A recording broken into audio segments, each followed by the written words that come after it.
Hello everyone. तो आज हम पढ़ेंगे हिस्ट्री का क्लास 10th का नया चैप्टर नेशनलिज्म इन इंडिया और यह है इसका इंट्रोडक्टरी पार्ट। तो देखिए, पहले तो हमें समझना ज़रूरी है हेडिंग का नाम, टाइटल का नाम, या तो हम कह सकते हैं चैप्टर का नाम। नेशनलिज्म जनरली होता क्या है? तो पिछले चैप्टर में हमने देखा था rise of nationalism in Europe में। उसी तरह फिर से एक बार नेशनलिज्म के डेफिनेशन को रिकैप करते या फिर मीनिंग को रिकैप करते।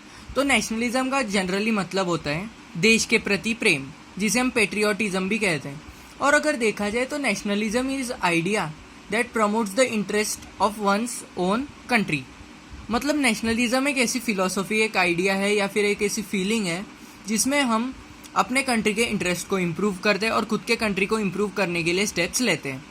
समझ रहे हो? और इंडिया, ये वर्ड यहाँ पे ज़्यादा इंपॉर्टेंट है। क्यों? क्योंकि आज के इंडिया की बात हो ही नहीं रही।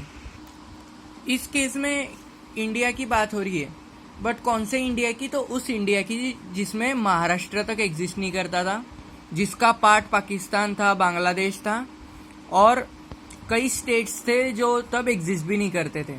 तो समझ रहे हो, उस वक्त की बात हो रही है, मतलब 1947 से पहले की बात होगी।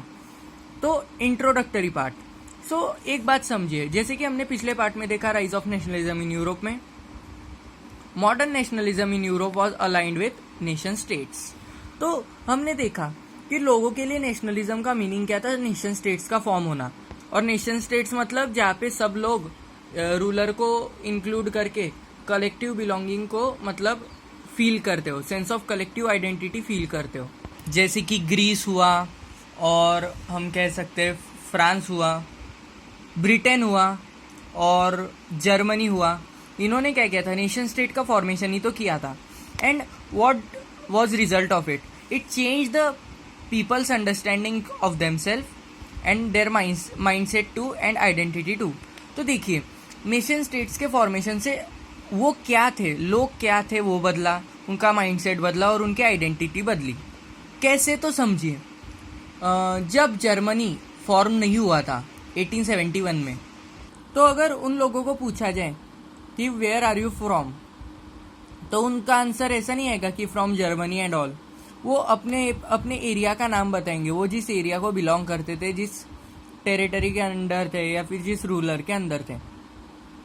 बट वैसे ही इंडिया में भी अगर पूछा गया कि आप कहाँ से हो, अगर 1947 से पहले पूछा जाता, मतलब हम बात कर रहे हैं 1920 में ही समझ लीजिए, पूछा जाता, तो उनका आंसर रेयरली ऐसा हो सकता था कि हम इस स्टेट के हैं एंड ऑल। बट उनका आंसर क्या होता? हम मुगल सल्तनत के एरिया के अंडर है। मतलब वो तो बहुत पहले हो गया, बट समझ रहे हो ना कि हम ब्रिटिश कॉलोनियल रूल के अंडर है एंड ऑल। वो मतलब मुश्किल था कि वो अपने अपने स्टेट का नाम ले सके। इस कारण क्या हुआ? उनकी आइडेंटिटी अलग थी एंड ऑल। तो यही हम देखेंगे। उसके बाद एक बात समझिए, growth of modern nationalism was aligned with the anti colonial movement in India and many other colonies. तो अब इसको समझना पड़ेगा कि मॉडर्न नेशनलिज्म का मतलब क्या था, जो 1789 के बाद हम कह सकते हैं इमर्ज हुआ था, फ्रेंच रिवॉल्यूशन के बाद जो इमर्ज हुआ था। बट ये एंटी कॉलोनियल मूवमेंट से क्या था? तो अलाइन था।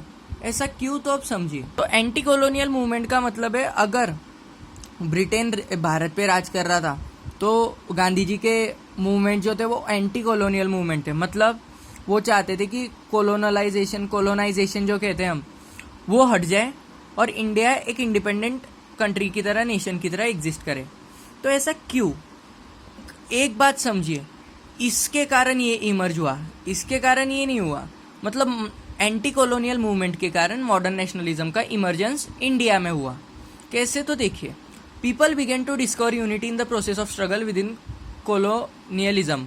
मतलब देखिए, अगर आपके स्कूल में कोई टीचर है, समझिए कोई स्पोर्ट टीचर है जिसका नाम है रमेश, तो एक बात याद रखिए, अगर आपको वो पसंद नहीं है, एक चीज़, अगर आपको वो पसंद नहीं है और आप फर्स्ट बेंच पे बैठते हो, आपको वो पसंद नहीं है, और एक स्टूडेंट है लास्ट बेंच पे बैठता है, उसको भी वो टीचर पसंद नहीं है, तो क्या होगा? आप उसकी बिचिंग करोगे, मतलब दोनों उसकी चुगलियाँ करोगे एंड ऑल।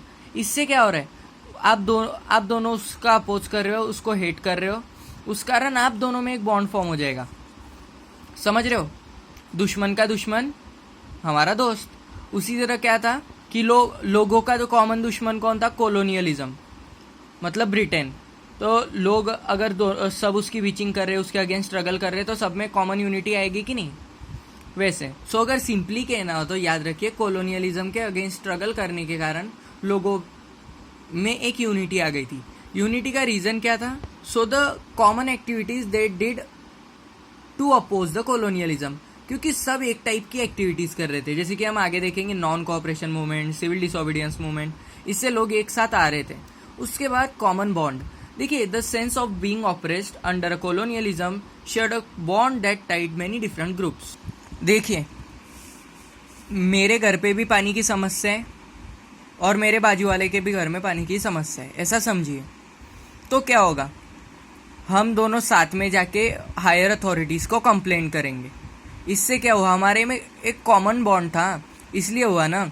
अगर ऐसा हुआ कि हमारे घर में पानी की समस्या है और उसके घर में पानी की समस्या नहीं है, तो क्या वो मेरे साथ आएगा कंप्लेंट करने? नहीं।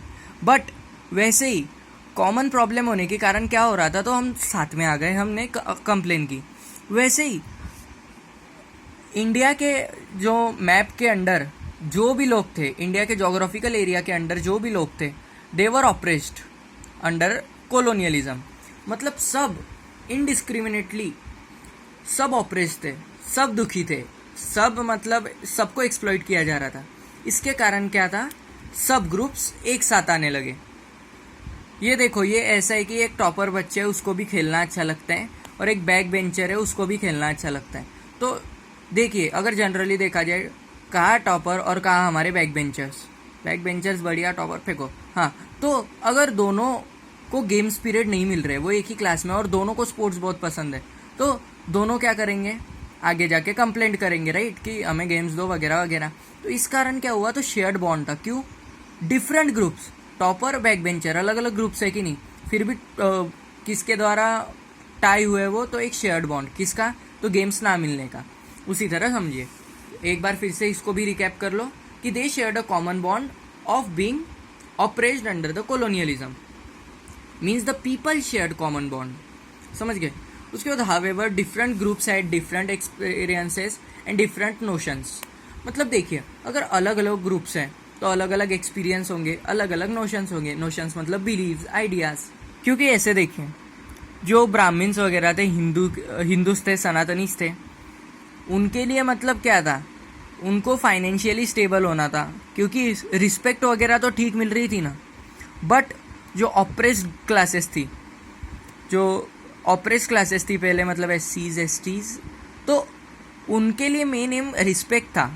क्योंकि अनटचेबिलिटी वगैरह तब चल रही थी, इस कारण क्या था, तो उन्हें रिस्पेक्ट की ज़रूरत थी। पैसा वगैरह बात की बात है, but respect is also an important element.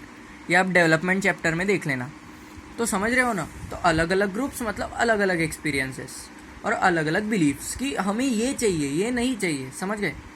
उसके बाद the Congress under Mahatma Gandhi tried to force this groups under one movement. तो सिंपल है ये भी कि अगर अलग अलग ग्रुप से अलग अलग एक्सपीरियंस है, तो एक वाइड स्प्रेड मूवमेंट बनाना पड़ेगा, जिसके अंडर सबके मतलब जो हम कह सकते हैं बिलीव्स, आइडियाज, नोशंस, एक्सपीरियंसेस और गोल्स अचीव हो जाए। समझ रहे हो, इतना वाइड स्प्रेड मूवमेंट। तो एक बार फिर से रिकैप करते कि growth of modern nationalism was linked with anti colonial movement. How? तो देखिए, पहले तो लोगों ने यूनिटी क्या की, तो डिस्कवर की in the struggle, common struggle with colonialism. मतलब कोलोनियलिज्म सबका दुश्मन था, इस कारण सब ने एक यूनिटी बनाई। दूसरा कि लोग सब ऑपरेस्ट थे, इस कारण क्या हुआ, उन्होंने एक शेयर्ड बॉन्ड बनाया कि मतलब अगर मेरे घर पे भी पानी नहीं आ रहा है, मेरे बाजू वाले के घर पे भी पानी नहीं आ रहा है, तो हम बीचिंग करेंगे और बाद में कंप्लेंट करेंगे।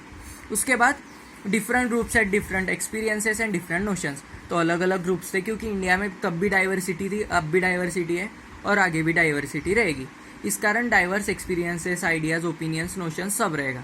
उसके बाद तो अगर ये सब है तो मुश्किल है कि एक ही ग्रुप के अंदर मतलब सब फिट हो सके। तो एक वाइड स्प्रेड मूवमेंट ऑर्गेनाइज किए गए, मतलब वाइड स्प्रेड मूवमेंट्स ऑर्गेनाइज किए गए महात्मा गांधी और कांग्रेस के द्वारा, जिससे सारे जो ग्रुप्स थे वो एक साथ आ सके। तो ये तो हो गया। बट इस चैप्टर में कुछ इंपॉर्टेंट टॉपिक रहेंगे, मतलब मेन टॉपिक्स यही रहेंगे। इफेक्ट्स ऑफ वर्ल्ड वॉर 1, ये सबसे पहला टॉपिक रहेगा। और ये बहुत इंपॉर्टेंट टॉपिक रहेगा। उसके बाद Rowlatt act and Jallianwala Bagh incident, तो ये भी टॉपिक रहेंगे, हम हर एक के बारे में पढ़ने वाले हैं। Non cooperation movement and Khilafat movement, civil disobedience movement and its drawbacks, role of culture. Means ये तो सेंस ऑफ कलेक्टिव आइडेंटिटी का पार्ट है, और उसके बाद कंक्लूजन में हम क्विट इंडिया मूवमेंट भी पढ़ेंगे। तो ये था introductory part. I hope you love the video. Keep watching, keep liking, keep subscribing. Thank you.